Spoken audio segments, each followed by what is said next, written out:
জাহিদ খানকেও চাচ্ছুটা কি ওটা সম্ভবই না। আফ্রিদিকে নিয়ে অনেক রিউমার হয়, অনেক গসিপ হয়। দিকে কি কন্ট্রোভার্সির রানী কিনা?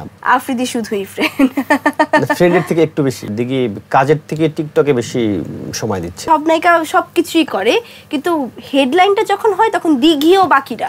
আমি একটা পার্সন যে কিনা ভাইরাল হয়ে যাচ্ছে, কিন্তু আমার ভাইরাল হওয়ার কোনো ইচ্ছা সবকিছুই নাই। তোর সাথে একটা বন্ড নেই, তোর একটা হাজবেন্ড তো দরকার।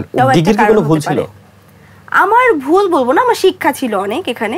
তোমার ভক্ত বেশি না হেটার সংখ্যা বেশি? ও আমাকে যেভাবে জ্বরে ছবি তুলে।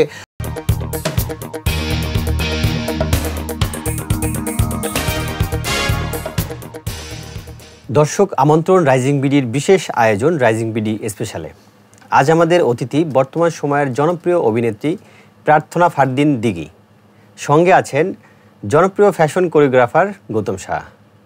শুভেচ্ছা রাইজিং বিডি স্পেশালে। Thank you. শুরুতেই আসলে জানতে চাচ্ছিলাম যে দিঘির অনেক কাজ নিয়ে ব্যস্ততা আমরা সোশ্যাল মিডিয়ায় দেখতে পাচ্ছি, আসলে তোমার এখনকার ব্যস্ততা কি? আমার এখনকার ব্যস্ততা, আমি 2টা ওয়েব ফিল্ম শেষ করেছি, 2টা ডিফারেন্ট প্ল্যাটফর্মের জন্য। আর আমার একটা ছবির কথা চলছে, ওইটা এখন আসলে বলতে চাই না, ওইটা টিম থেকে হয়তো বা জানানো হবে। এবং সামথিং স্পেশাল, দেখা যাক কোনটা কত দূর যায়, যদি হয়ে যায় আল্লাহর রহমতে। আর দাদাকেও দেখছি বেশ কিছু কাজ নিয়ে ব্যস্ত, বিশেষ করে ফ্যাশন ফটোশুট যেটাকে বলি আমরা, তো সেই কাজের ব্যস্ততা আসলে কি এখনকার সময় চলছে? ব্যস্ততা অনেক চলছে, যেহেতু আবার সামনেই কুরবানির ঈদ, সেই ঈদ উপলক্ষে অনেক কাজ করছি। এর মধ্যে আজকে দিঘির সাথে আমার কথা হলো, ওকে নিয়েও কিছু কাজ করব। ওর তো শিডিউলই পাই না, ওর এত শিডিউল মানে জমা থাকে, তার মধ্যে আমি মানে এনিহাও ওর কাছ থেকে বের করে নেই। কারণ আমার কাছের যে মানুষগুলো, আমি তাদেরকে নিয়ে কাজ করতে বেশি পছন্দ করি। কিন্তু এর মধ্যে অনেক কাজই আছে।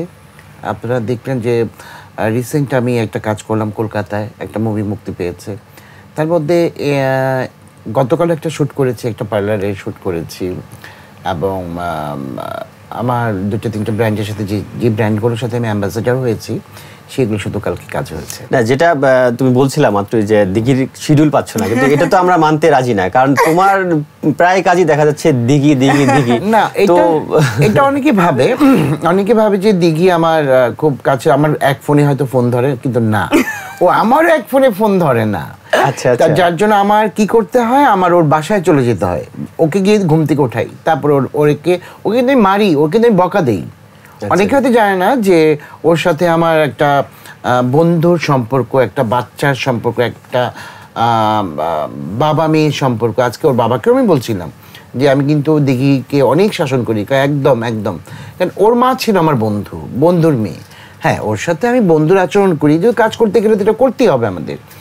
ওকে পাই মানে 3 দিন ধাক্কালে একদিন আর কি, ঠিক আছে মামা যাও চলো দিন করি।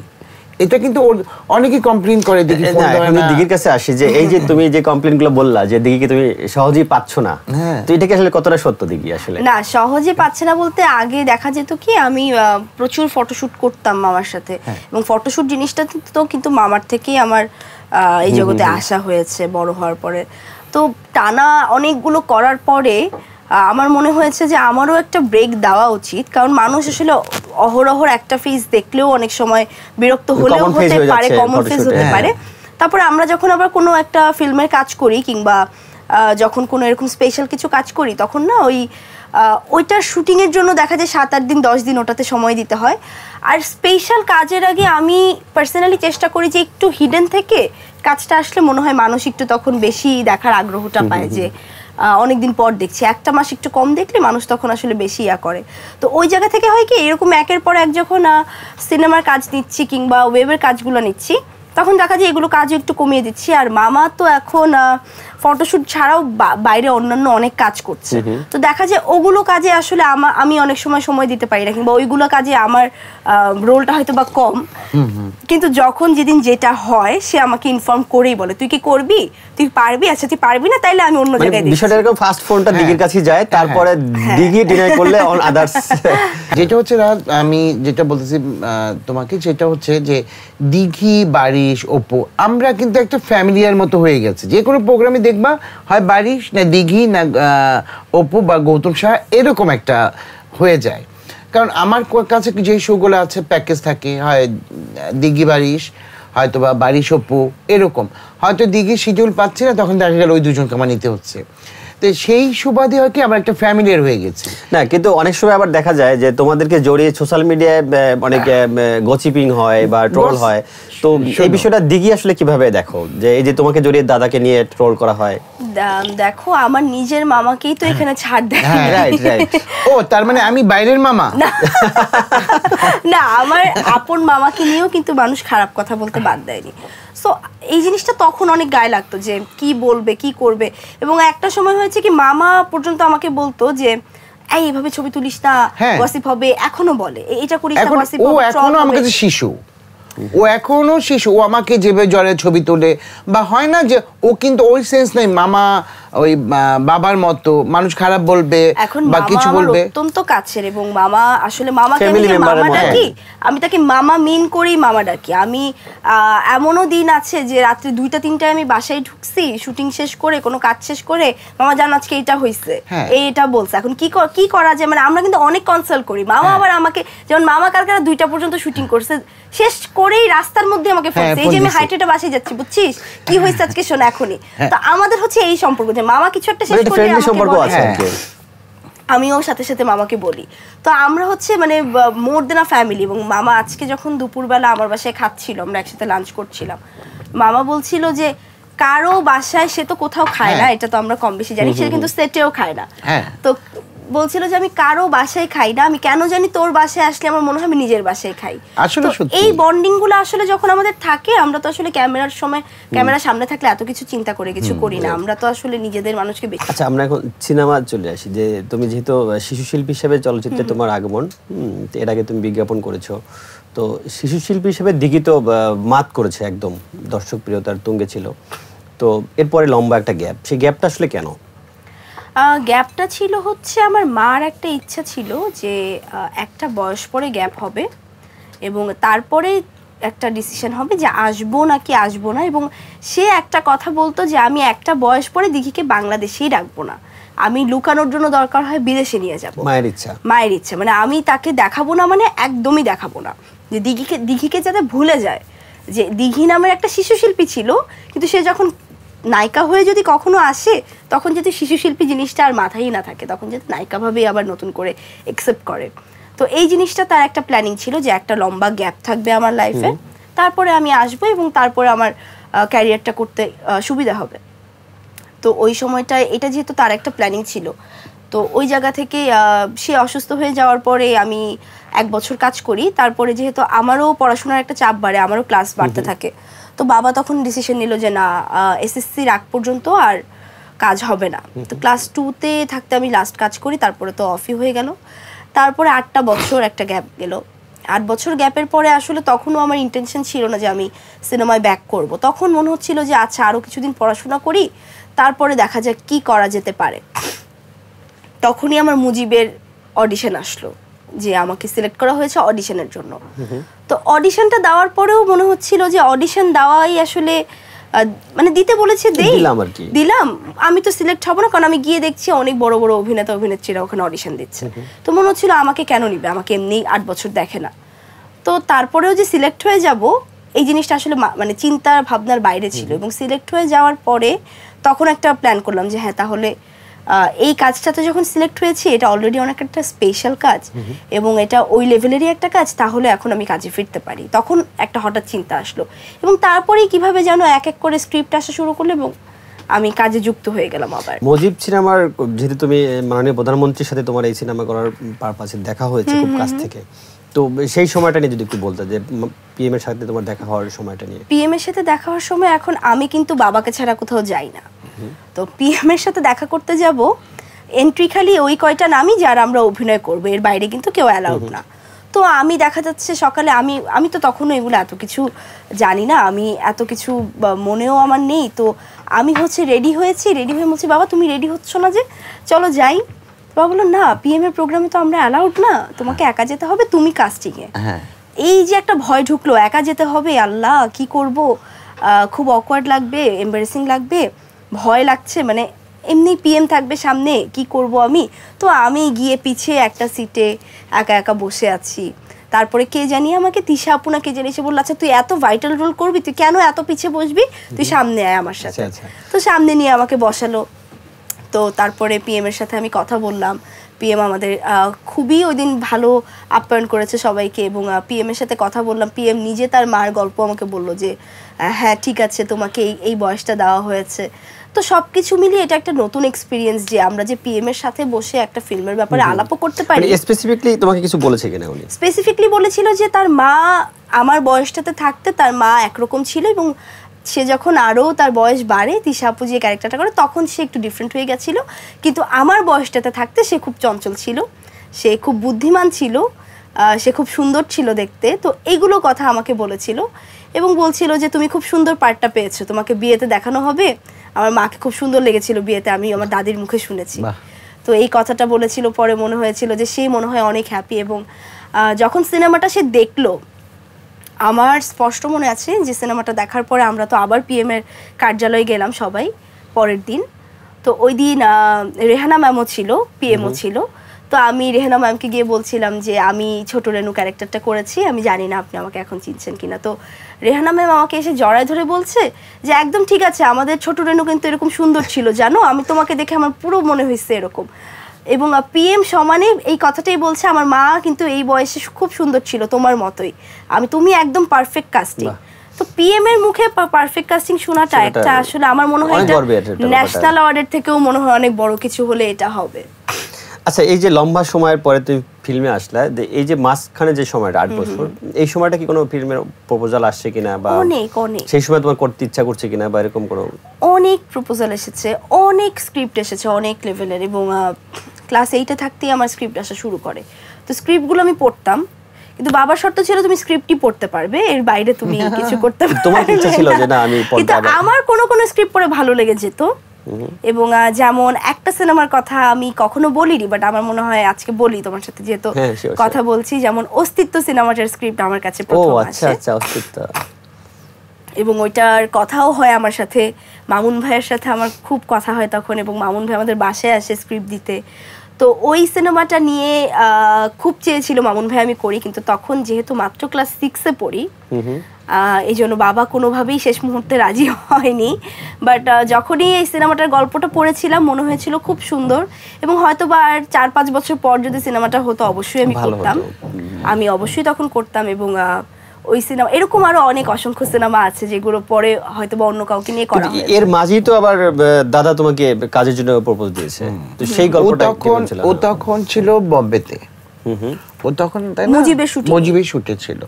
তো হঠাৎ করে আমি ভাবলাম যে দিঘিকে নিয়ে কাজ হয়নি, তা আমি মানে হয় না যে ওর বাবার সাথে আমার কাজ হয়েছে, আমি কিন্তু ওর বাবার সাথেও মুভিতে কাজ করেছি। আমার ফিল্মের প্রথম মুভি কিন্তু ওর বাবার সাথে। তুমি তো কোরিওগ্রাফার, পাশাপাশি তুমি অভিনয় করছি। হ্যাঁ, আমি যখন ওই আমার প্রথম মুভি কিন্তু ওর বাবার সাথেই, যে চণ্ডীদাস ও রজকিনী ছবিতে আমি অভিনয় করি, এবং এটা সুব্রতদা ছিল।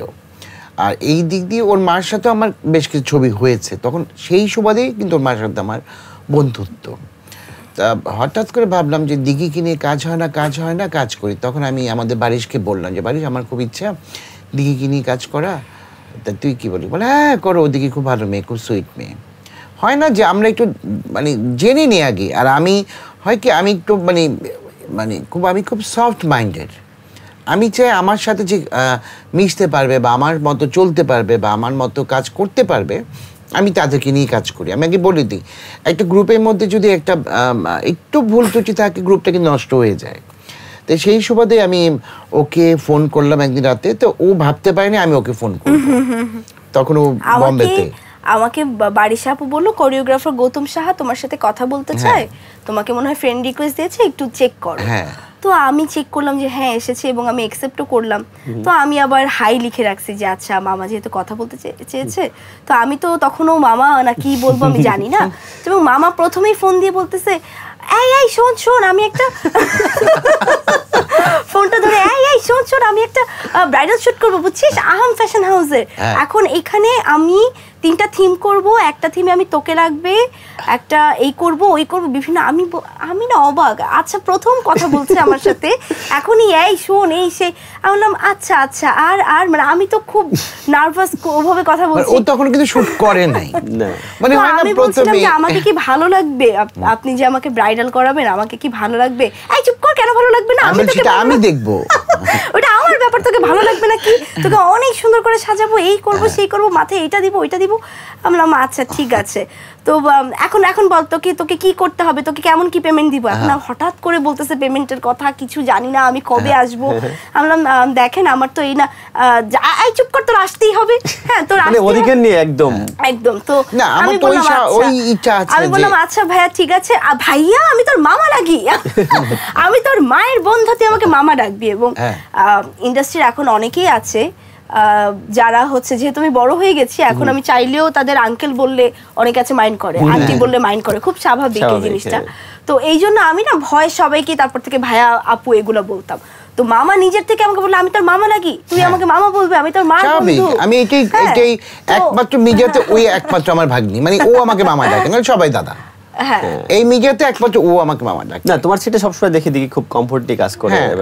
আমি সেই জোনটা দেই।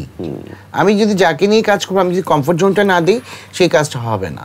তো যাই হোক, ও আসলো, আসার পরে ওর সাথে আমি বললাম যে আমি এই লুক করবো, এই লুক কয়টার সময় ঢুকতে পারবি? তখন ও বললো যে মামা আমি একটা মতো ঢুকবো। ওর ক্লাস ছিল মনে সেদিন, রাইট? ওর ক্লাস ছিল সেদিন, আবার ওপো ছিল আমার সেটে। আমি বলছি আমাকে ওপর নিয়ে আমি শুরু করে দিব। রাহাতও ছিল বাড়ির, হ্যাঁ তুমিও ছিলে, রাইট রাইট। ওই দিনই ফার্স্ট ওর সাথে আমার শুট। ওকে বললাম যে আমি তোর সাথে একটা বন্ড নেই, তোর একটা হাজবেন্ড তো দরকার। ও না অবাক হয়ে গেছে, এই কি বলতেছে, মানে আমি যে ওকে ফ্রি করতে চাচ্ছি, মানে কোনো কিছুই বুঝতেছিস না, হাজবেন্ড দরকার। না আমাকে বলতেছে তোর জামাই ঠিক করেছিস। আচ্ছা মানে আমি তো লজ্জায় কি হচ্ছে কি বলতেছে। তো ওই থেকে আসলে মামার সাথে আমার কাজের যাত্রাটা শুরু, এবং তারপরে এখন তো চলছেই, আরো 3 বছর হয়ে গেল আমরা কাজ করছি। এবং সামনেও হবে, এর মধ্যে আবার দেখতে পাবে, তাও আবার দেখবে। ব্রাইডাল শুট আমরা করেছি এরপরে একসাথে আবার। আচ্ছা দিঘির মানে ফিল্মের যে নায়িকা হিসেবে যে পদচারণা, সেই জায়গাটা কি দিঘির কাছে কি মনে হয় যে না আরেকটু স্পিডি হওয়া উচিত, বা আরেকটু কৌশলী হওয়া উচিত, বা একটু চুজি হওয়া উচিত, এরকম কি মনে হয় কিনা? স্পিডি আমি নিজেও চাই না, কারণ আমার মনে হয় যে slow and steady wins the race কথাই আছে।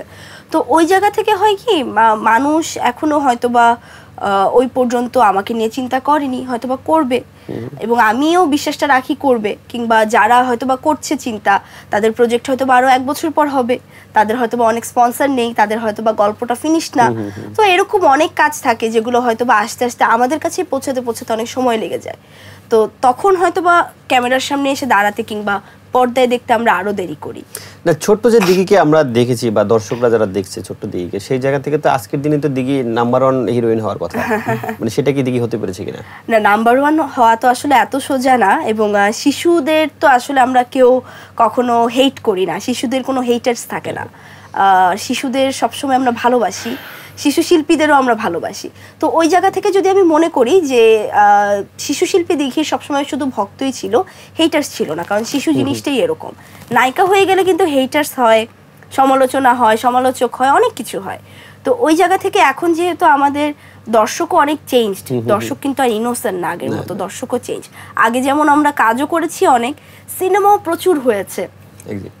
অপুদি কিন্তু বলতে পারবে যে একদিনে অপু দিয়া শাকিব খান কত জায়গায় হচ্ছে দৌড়াদৌড়ি করছে দুজন মিলে, কয়টা সেট, এফডি সেট ভিজে। তো আমিও সেম কাজই করেছি, দেখা গেছে সকালে এই সেটে করছি, বিকালে ওই সেটে। একদম মানে এখনো মনে পড়ে এগুলা কথা, যে আমাদের রমরমা সেই সময়টার কথা। তো সিনেমাও এখন আর ওভাবে হয় না, সিনেমাও খুব সংখ্যায় কম হয়ে গেছে আমাদের। তো যেগুলো হয় খুব চুজি সিনেমা হয়, খুব বেছে বেছে হয়, তার মধ্যে বেছে কাজ করাটাও হচ্ছে এখন খুব কঠিন। তো ওই জায়গা থেকে আসলে যেহেতু কাজ পর্দার সামনে আনাও কঠিন, আমাদের করাটাও অনেক কঠিন, ওই জায়গা থেকে 1 নম্বর হওয়াটাও কঠিন। তো এখন যেহেতু অনেক মানুষ কাজ করছে, অনেক মানুষের কাজই আমরা পছন্দ করি, তো আমি মনে করি যে আমার সময়টা হয়তো আরো পরে আসবে, যেহেতু আমি মনে করি অনেক ছোট, অনেক ক্যারেক্টার আসলে আমার সাথে স্যুটও করে না, অনেক ক্যারেক্টার করার জন্য হয়তো বা অনেকে আমাকে বলে আর 2টা বছর পর তোমাকে এরকম ক্যারেক্টার দেওয়া যাবে, তো ওই 2 বছর গেলে হয়তো বা আরো মানুষ দেখবে।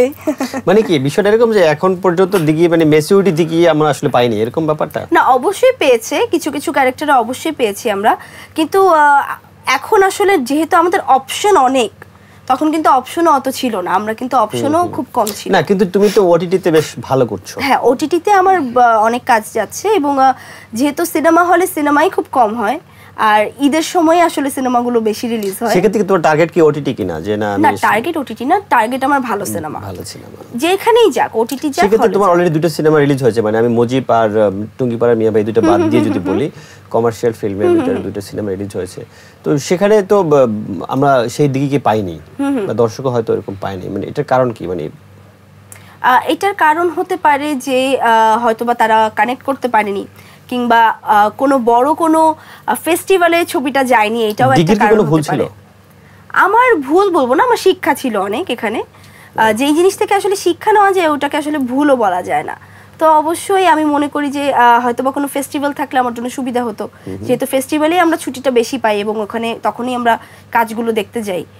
আর সবকিছু মিলিয়ে আসলে যেহেতু মানুষ ঈদের সময় সিনেমাটা বেশি দেখে, তো ঈদ ছাড়া ছবিটা রিলিজ দেওয়ার সময়ও আসলে আমাদেরও ভয় লাগে যে ঈদ ছাড়া কিন্তু অনেক সিনেমায়, অনেক বড় বড় আর্টিস্টের সিনেমাও আমরা দেখি যে হল থেকে নেমে যায়। তো আমি তো সেখানে বলবো অনেক ছোট একটা মানুষ, তো হতেই পারে। তুমি একটু আগে বলছিলা যে দিঘির শিশু শিল্পী দিঘির কোনো হেটার ছিল না, ফ্যান ছিল, বাট এখন তার হেটারও তৈরি হয়েছে।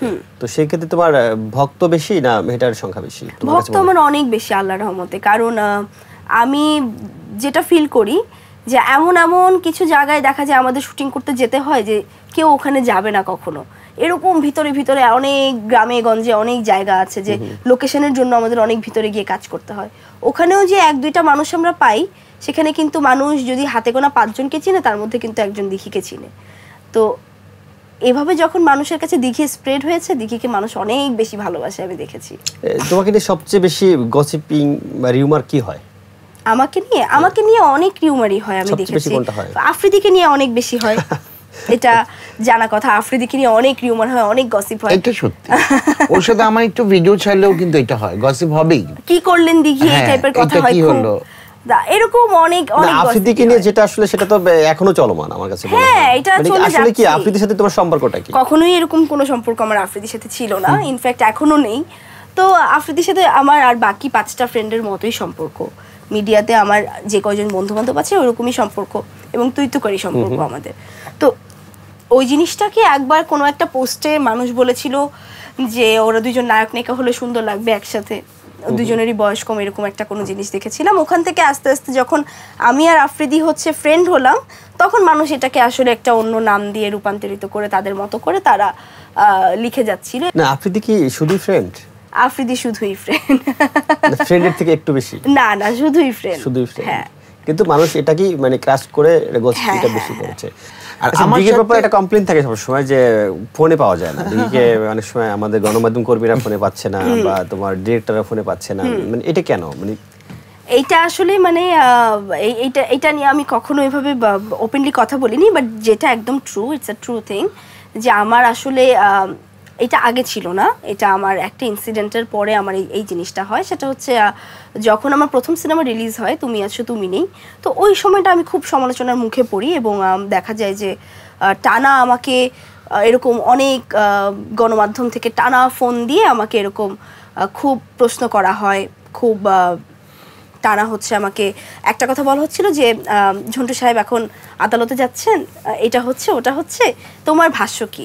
তো অলরেডি তখন আমি শুটিংয়ে, এবং যেহেতু এগুলো আগে ফেস করা হয়নি, ওখান থেকে না আমার একটা, আমি বলবো যে আমার একটা একরকমের মানে ভয় কাজ করে যে আমি এখন ফোন ধরলে আমার ওনাকে এই অ্যান্সারটা দিতে হবে। এবং তারপরে এই জীবনের প্রথম আমি তখন হচ্ছে ফোন ধরা কিছুক্ষণের জন্য স্কিপ করি, কিছু সময়ের জন্য, কিছু দিনের জন্য, কারণ আমি জানি এখন ফোনটা ধরলে আমার এরকম অনেক উল্টোপাল্টা আরও কথা শুনতে হবে, যেটা নিয়ে হয়তো আমি কথা বলতে চাচ্ছি না। তো ওখান থেকে স্কিপ করার পরে কিছু সময় যাওয়ার পরে আমি ফিল করি যে এখন ফোন আসলে I feel a social anxiety, যে এই ফোনটা ধরার পরে কি হবে। এবং ওই সময়টা যাওয়ার পরে আস্তে আস্তে অভ্যাসটা আসলে রয়ে গেছে, যে অনেক সময় আমি তারপর থেকে আমি আমার সব ফোন সব সময় সাইলেন্ট থাকে, কখনোই আমার ফোনে রিংটোন হয় না।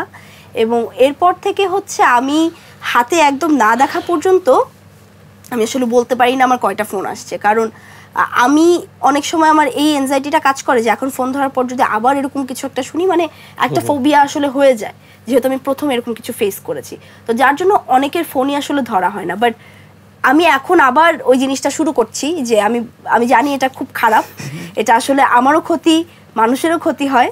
তো আমি আবার চেষ্টা করছি আগের সেই দিঘিতে ফিরে যাওয়ার, এই জায়গা দিয়ে যে আমি খুব যেহেতু ওকে না পেলে কিন্তু মানুষ আমাকে ফোন করে। তুমিও তো অনেক সময় পাও না। হ্যাঁ, আমিও পাই না। আমি তোমার বাসায় চলে আসে, বাসায় একদম সকালে গিয়ে আগে বিছনা থেকে ওঠাই। এমন দিন গিয়েছে শীতের মধ্যে আমি ওর গায়ে জল ঢেলে দিচ্ছি বিছানায় ঘুম থেকে ওঠার জন্য। এগুলো করছি। যাই হোক, অনেক মজার স্মৃতি আছে, অনেক মজার, মানে আমি যাদের সাথে কাজ করি আশা করি আমি খুব আনন্দ দিতে পারি এবং ওদেরকে না আমি কমফোর্ট করে নিই, যাতে সেটা গিয়ে কেউ হয়তো গৌতম শাহ অনেক কিছু অনেকে ভাবে। আমি খুব সিম্পল মানুষ।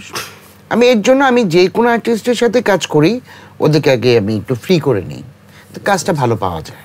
তোমার আসলে চাচু দাদিমা এই টাইপের যেগুলো সুপার টুপার হিট ছিল, জনপ্রিয়তা ছিল এবং তোমাকে সবাই তখন এক নামেই চিনতো শিশু শিল্পী দিঘি হিসাবে। তো ডিপজল ভাইয়ের সঙ্গে তোমার অনেক কাজ হয়েছে এবং তার ওখানে তোমাদের যাতায়াত ছিল। তো তার সঙ্গে কাজের আসলে এক্সপিরিয়েন্সটা তুমি একটু যদি শেয়ার করতে। তার সাথে কাজের এক্সপিরিয়েন্স খুবই ভালো। মানে মানুষ হয়তো বা তাকে বাইরে থেকে দেখে, তার চেহারা দেখে এরকম অনেক কিছু বলতে পারে যে ডিপজল আঙ্কেল দেখতে এরকম, সে মনে হয় মানুষটাও এরকম, কিংবা সে ক্যারেক্টার করে ভিলেনের, সে মনে হয় আসলেও ভিলেন টাইপের। কিন্তু আমরা আসলে কাছের থেকে না মিশলে কখনোই বুঝতাম না যে সে কতটা ভালো মানুষ, অনেক ভালো মানুষ। মামাও জানে, মামা মিশেছে, মামাও জানে অনেক ভালো মানুষ। এবং তার সাথে আমার সম্পর্কটা না একদম ডিফারেন্ট একটা সম্পর্ক, কারণ সে আমার বাবার অনেক আগের ফ্রেন্ড, মানে আমার জন্মের আগের বলা যায় ফ্রেন্ড। তো ওই জায়গা থেকে হয় কি, সে আমাকে কখনো আসলে ইন্ডাস্ট্রির একটা শিশু শিল্পী মানে এই চোখে কোনোদিন দেখেই নেই, মানে সুযোগই ছিল না। আমি বলবো যে সে সবসময় কার সুব্রতর মেয়ে দিঘি। আচ্ছা, তো এইভাবে করতে করতে হয় কি, সে আসলে ভাস্তির মতোই ভালোবাসতো। এবং আমি কিন্তু সবাইকে আঙ্কেল ডাকি, সবাইকে আমি অনেক নামে ডাকি, আঙ্কেল ডাকি, মোস্ট অফ দ্য টাইম আমি আঙ্কেল ডাকি, মামা ডাকি। কিন্তু চাচ্চু কিন্তু আমি কখনো আমার নিজের চাচাকেও বলিনি, মানে আমি চাচ্চু কথাটা কাউকেই ডাকিনি কখনো। জাস্ট আমি ডিপজল আঙ্কেলকে আমি চাচ্চু ডাকি। মানে চাচ্চু সিনেমার আগের থেকেই যেহেতু চাচ্চু বলে বলে আমাকে প্র্যাকটিস করানো হতো যে এটা তোমার চাচ্চু, তুমি চাচ্চু ডাকবে। এবং সে যেহেতু বাবারও ফ্রেন্ড, তো ওই জায়গা থেকে এখনো পর্যন্ত মানে আমি তাকে দেখলে চাচ্চু বলেই দৌড় দিই। এবং আমাদের সম্পর্কটা এরকমই যে আমি চাচ্চু বলে আমি একদম আহ্লাদি হয়ে পড়ে যাচ্ছি তার কাছে, যে তোর কি লাগবে বল, তুই এতদিন পরে এই সেই। তো আমাদের সম্পর্কটা আসলে এরকমই। এবং সে খুবই ভালো মানুষ। এবং আমার মনে আছে যে সেটের মধ্যে সবাই তাকে অনেক ভয় পেত, কম আর বেশি। কিন্তু আমি হচ্ছে সেটে ঢুকে দেখতাম সে বসা, আমি তার কোলে গিয়ে বসে পড়তাম, চাচ্চু আমাকে চকলেট এনে দাও, নাহলে আজকে আমি কোনো শর্ট দিতে পারবো না, একদম এভাবে। তো সে তখন সবসময় বলতো, সুব্রত কি আনলি রে, তোর মেয়ে তো আমাকে পাত্তাই দিতেছে না, এরকম একটা ব্যাপার। তো ওই জিনিসটা এখনো আছে, দেখা যায় যে সে আমাকে দেখলে এখনো, আরে দিঘি নাকি রে, এই নাকি। তো কয়েকদিন আগে যেহেতু তাদের ইলেকশন গেল, আমি দেশে ছিলাম না দেখে যেতে পারিনি। তো বাবা বলছিল, তোমার চাচ্চু তো একটু পরপরই খালি মেয়ে আসলো না, একটা ভোট কম পেলাম, আরেকটা ভোটে বেশি জিততাম মেয়ে আসলে। তো সবসময় সে তার সাথে আমাদের এই কথাটা হয়। এবং সে যখন যেখানেই যাচ্ছে তারপর থেকে এই শিল্পী সমিতি তারা যখন এই জায়গাটাতে আবার আসলো, পুরো প্যানেল যেখানেই যাচ্ছে দেখা যাচ্ছে পুরো প্যানেল ভিজিট, কিন্তু সে আমাকে কিন্তু আলাদা করে ফোন দেয়, মিশা আঙ্কেল আমাকে আলাদা করে ফোন দেয় যে মা আমরা প্যানেল যাচ্ছি কিন্তু তুমি আমাদের মেয়ে হিসেবে যাচ্ছ, তুমি কিন্তু কোনো নায়িকা হিসেবে যাচ্ছ না। তো এই ট্রিটটা আমি সবসময় পাই তাদের থেকে। ডিপজলের কাছ থেকে তুমি বলছিলা যে সে তার কাছ থেকে অনেকেই অনেক কিছু নিয়েছে, তোমার আসলে স্পেশালি কি নেওয়া হয়েছে বা তোমাকে সে কি গিফট করেছে? আমাকে স্পেশালিটি আমি যদি বলি যে অনেকে, হ্যাঁ অবশ্যই অনেকে অনেক গিফট পেয়েছে, কিন্তু আমার স্পেশালিটি ছিল আমি যে পরিমাণ চকলেট ওনার থেকে নিয়েছি আমি শিওর দিয়ে বলতে পারি এই পরিমাণ চকলেট কেউ কারো কাছ থেকে নেয়নি। মানে আমার মনে আছে একদিন সন্ধ্যাবেলা আমি শুটিং করছি উত্তরাতে, এবং সে শুটিং দেখতে এসেছিল, ওই দিন তার শুটিং ছিল না, সে চাচ্চুর সেটে শুটিং দেখতে আসে। এবং আমার মন খারাপ ছিল কোনো একটা কারণে, হয়তো বা মা বকা দিয়েছিল। আমি বলছিলাম আজকে আমার মন ভালো না চাচ্চু, আমি শর্ট দিতে পারছি না, আমার খুব মন খারাপ। কেন? আমার মা আমাকে বকা দিয়েছে। বলছে কি করলে তোর মন ভালো হবে, আমাকে একটু বলতো। আমি মনে হয় আমার একটু চকলেট খেলে মনটা ভালো হয়ে যাবে। বলে আচ্ছা ঠিক আছে। তো আমি দেখলাম কি 1 ঘন্টা পরে এত বড় বড় কার্টুনে করে যে আমরা বাজার আনি, তখন তো এরকম বড় বড় কার্টুন ছিল, ওই 3-4টা কার্টুন ঢুকলো এবং কার্টুন এই পর্যন্ত ভরা চকলেট। তো এরপরে আমি তো অবাক যে এতগুলো চকলেট, এত চকলেট কিভাবে, চকলেট, চিপস, জুস, মানে কি নেই। তো তখন বাবা এসে বলছে যে তোমার চাচু কি করছে জানো? আমি বললাম কি? শুনলাম ওখানে একটা সুপার শপ ছিল, সেই সুপার শপে ঢুকে উনি নাকি বলছে যে আপনাদের চকলেট কাউন্টারে যত চকলেট আছে আমি কাউন্টার খালি দেখতে চাই, ও মাই গড, আমি সব নিয়ে আসবো, মানে এখানে কোনো চকলেট থাকতে পারবে না, আর আপনারা নতুন চকলেট কালকে উঠাবেন, আজকে সব নিয়ে আসবো আমি। তো উনি সব নিয়ে আসছে, একদম যা ছিল চকলেট থেকে শুরু করে জুস যা ছিল, উনি এই জন্য 3টা কার্টুন ভর্তি করে সে নিয়ে আসছে। তো এইভাবে সে আমাকে শুটিং, এবং এই চকলেট যে আমি কত মাস পর্যন্ত আমি এই চকলেট নিয়ে শুটিং করেছি, নিজে খাওয়া অন্যকে গিফট করা, হ্যাঁ একদম, মানে এবং যেই বাসে আসতো তোমার বাসে চকলেটের এই অবস্থা, আচ্ছা নিয়ে তো এই ভালোবাসাগুলো আমি তার থেকে পেয়েছি। এবং এখন তো অনেকেই বলে এইটা পেয়েছি ওটা পেয়েছি, কিন্তু আমরা আসলে ওই সময়টাই দেখেছি এবং সে আসলে এরকমই।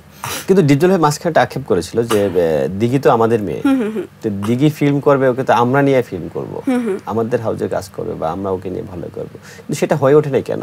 সেটা হয়ে ওঠেনি হয়তোবা তখন আসলে চাচু সিনেমা করছিল না ওভাবে, সেও তখন ওই সময়টা একটু গ্যাপে ছিল।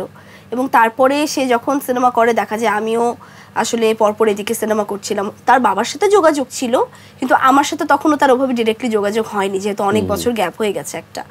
তো চাচ্চু তো আক্ষেপ রাখতেই পারে যে আমাদের ঘরের মেয়ে, এবং সে আমি মনে করি যে সে এতটাই আপন মনে করে দেখি আক্ষেপটা সে রাখতে পেরেছে, বলতে পেরেছে যে আমাদের ঘরের মেয়ে, আমাকে বলেনি কেন। তো আমরা আসলে এতটা ক্লোজ যে সে আমাকে কখনোই নায়িকা মনে করেনি। সে তার কাছে আমি মানে সে এরকমও হয় যে আমি হয়তোবা বলতে পারি তাকে যে ছোটবেলায় যেভাবে আমি বলেছি চাচ্চু আমি চকলেট খাবো, আমি যদি তাকে বলি চাচ্চু একটা সিনেমা প্রডিউস করো তো যে আমি করব, সে কিন্তু সাথে সাথে করবে একদমই। তো জিনিসটা আসলে আমাদের মধ্যে এরকম। তো বাবা চাচারা সবসময় আমাদের উপর একটু আক্ষেপ করে থাকে, কিন্তু পরে আবার তাৎক্ষণিকভাবেই ঠিক হয়ে যায়। যেমন লাস্ট যখন আমার সাথে দেখা হয়েছে তখনও আবার আমাকে বলছে কি তুই কি আবার মাইন্ড করলি নাকি রে আমার উপর? আমি বলছি না, আপনার উপর আমি কেন মাইন্ড করবো, আপনি বলে কি বলে? তো বলে যে না দেখ আমি তো তোর বাবার মতো। বলছি বাবার মতো না, বলবেন বাবাই, আপনি আমাকে যাই বলেন আমার কোনোদিন সমস্যা নেই। তো ওই জায়গাটা আসলে আমরা ছোটবেলার থেকেই আমি তার থেকে যেহেতু তার কাছে বড় হয়েছি, আমি ওই জায়গাটা সে আমার কাছে এমনিই পায়। আচ্ছা, দিঘিকে নিয়ে একটা কমপ্লেন সবসময় শোনা যায় যে দিঘি কাজের থেকে টিকটকে বেশি সময় দিচ্ছে, বিষয়টা কি আসলে সত্য কিনা? না, বিষয়টা কোনোভাবেই সত্য না, কারণ আমার মনে হয় যে টিকটকে তখন সময় দিতাম যখন আমার কাজ ছিল না, মানে আমি জেনুইনলি যখন আমি কাজ করতাম না।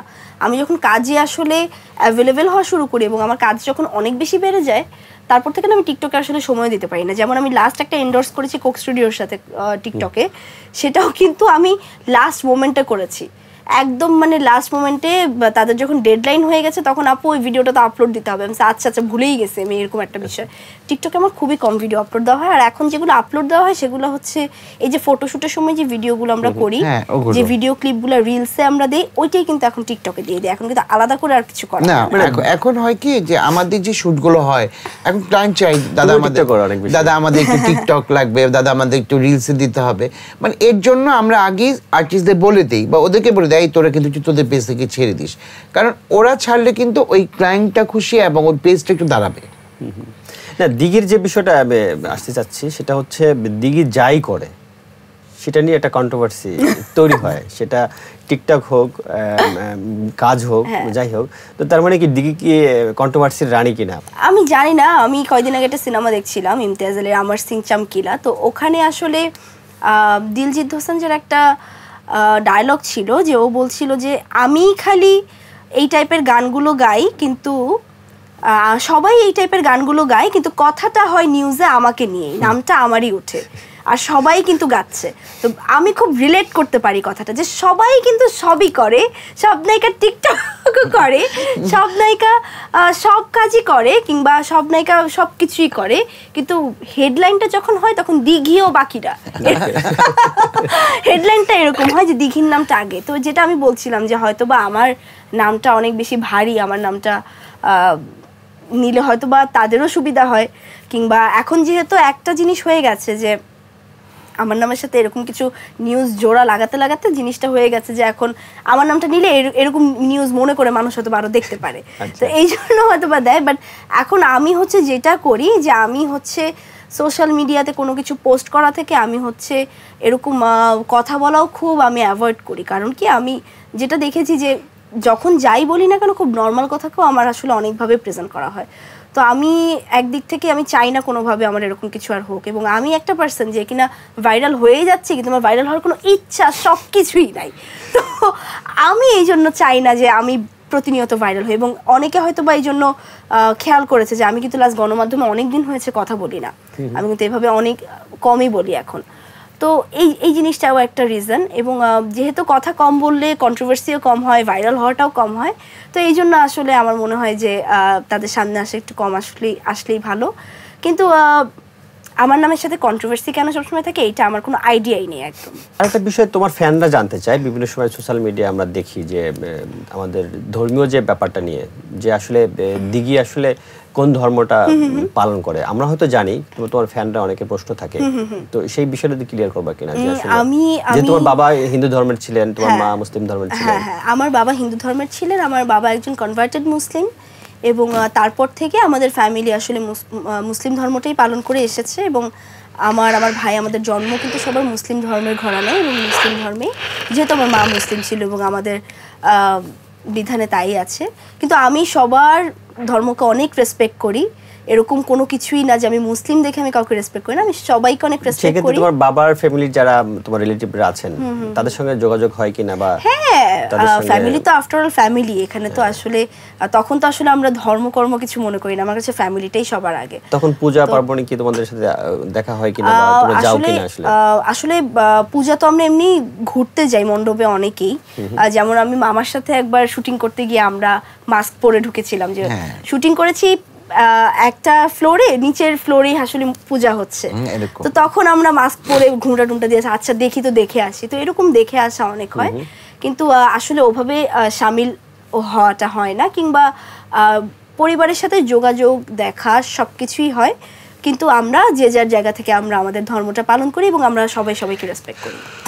আচ্ছা, তোমার মাকে নিয়ে স্পেশালি কোনো স্মৃতিচারণ যদি থাকে একটু শেয়ার করো, মানে তোমার মাকে নিয়ে, কারণ তোমার এই যে আজকে মিডিয়াতে আসা ইন্সপিরেশন তো তোমার মায়ে ছিল, তার একটা প্ল্যান ছিল বিধায় তুমি দীর্ঘ সময় গ্যাপ দিয়েছো, তো সেই মাকে নিয়ে যদি একটু স্মৃতিচারণ করতে। মাকে নিয়ে স্মৃতিচারণ বলতে মায়ের সাথেই তো সব কাজ, মায়ের সাথেই তো সব কিছু, তো ওই জায়গা থেকে মাকে তো সব কিছুতেই প্রয়োজন হয়, দরকার হয়। মা আসলে না থাকলে এই জায়গাটাতে দেখি কোনোদিনই থাকতো না, এটাও সত্যি কথা। মায়ের জন্যই আজকে এখানে এসেছি।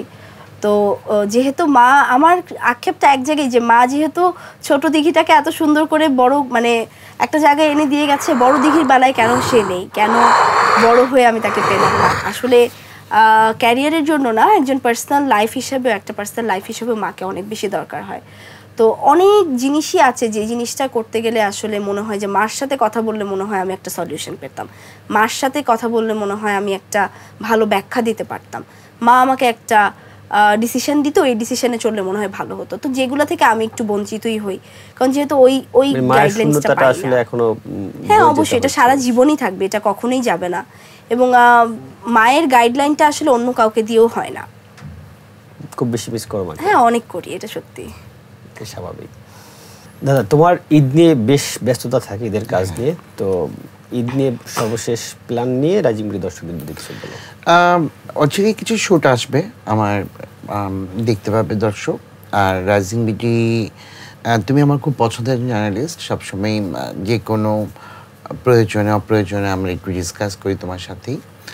আর রাইজিং বিডিকে এতটুকুই বলবো, অনেক শুভকামনা এবং ঈদের জন্য শুভকামনা এবং শুভেচ্ছা রইল, এবং ভালো থাকবেন সবাই। আর আমাদের জন্য দোয়া করবেন, আমরা যেন আপনাদেরকে ভালো ভালো কিছু কাজ উপহার দিতে পারি। থ্যাংক ইউ রাইজিং বিডিকে।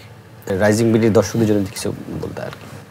রাইজিং বিডির দর্শকদের বলবো যে রাইজিং বিডি স্পেশালে আপনারা এতক্ষণ দেখেছেন, সময় দিয়েছেন, অনেক কৃতজ্ঞ আমরা আপনাদের কাছে, এবং সবসময় এই ভালোবাসাটা রাখবেন। আমরা অনেক ভালো কাজ উপহার দিতে চাই আপনাদের, অনেক ভালো ভালো সিনেমা দিতে চাই, অনেক ভালো ভালো কাজ দিতে চাই ওটিটিতে, কিংবা যদি বলেন যে মডেলিং দিয়ে তাও দিতে চাই। এবং সবসময় আমরা আপনাদের ভালো কাজ দিতে চাই। আপনারা আমাদের সাপোর্ট করলে আমরা আরও ভালো কাজ দিতে পারবো। এবং সবসময় বাংলা সিনেমাকে সাপোর্ট করবেন, বাংলা সিনেমা দেখবেন। ঈদের সময় অনেক সিনেমা আসছে, আবারও দেখবেন। কাজ শেষ করে আসলে এই সিনেমা দেখাটাই আমাদের মনে হয় অনেক বড় এন্টারটেনমেন্ট, এবং অনেক সুন্দর সুন্দর সিনেমা আসছে। আমি আশা করি আপনারা দেখবেন এবং আমাদের সবার জন্য দোয়া করবেন। দর্শক, আজকের মতো বিদায় নিচ্ছি। আবারও দেখা হবে অন্য কোনো তারকার সঙ্গে। ততক্ষণে ভালো থাকুন, সুস্থ থাকুন। আল্লাহ হাফেজ।